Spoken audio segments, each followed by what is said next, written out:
Thank you for joining us. We'll be in the introduction of the book of John for a while. John pretty well giving a rundown of what he's going to say in detail later, just like you would do with the introduction, like to a paper that you're writing or something like that. Give a rundown of what you're going to say and then say it in more detail as you get into the body of it. And so that's what he's doing. And one of the things that John takes care of out front is that John the Baptist was not the Christ. There were some people in the first century that were convinced that John the Baptist was the Messiah. And so he comes right out, right at the beginning in his introduction to say, oh no, he was pointing to the Messiah. And we'll see this here in this particular verse, John 1:15. Says, John testified about him, about Jesus, and cried out saying, this was he of whom I said, he who comes after me has a higher rank than I, for he existed before me. Now, if you get into the Bible and it talks about the angel Gabriel coming to Mary to tell her that she's going to have baby Jesus, it says in the 5th month, the angel Gabriel came to a virgin espoused to Joseph, and the virgin's name was Mary. 5th month of what? 5th month of Elizabeth's pregnancy. Elizabeth was the mother of John the Baptist. And so John the Baptist was 5 months ahead of Jesus as far as physical birth. And yet here, John the Baptist says he was before me. Now, it wasn't that John couldn't do math. It was that he was saying he was the pre-existent Christ. Later on in the book of John, in John chapter 8, verse 58, Jesus spoke about Abraham rejoicing to see his day.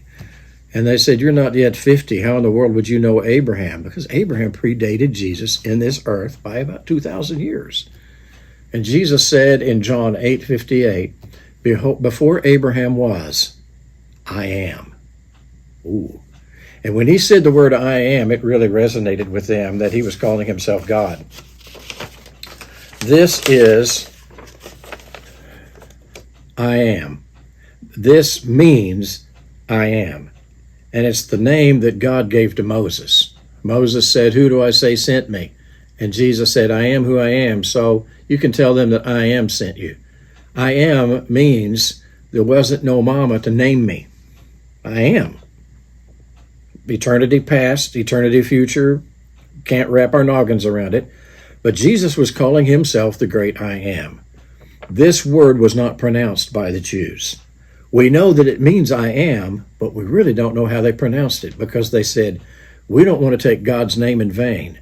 And so we're not going to pronounce these 4 letters. And so some say, oh, it's Yahweh. And some say, oh, it's Jehovah. Actually, it could be pronounced another way. This letter can be pronounced as a Y or a J. This letter can be pronounced as a V or a W, or not even pronounced at all.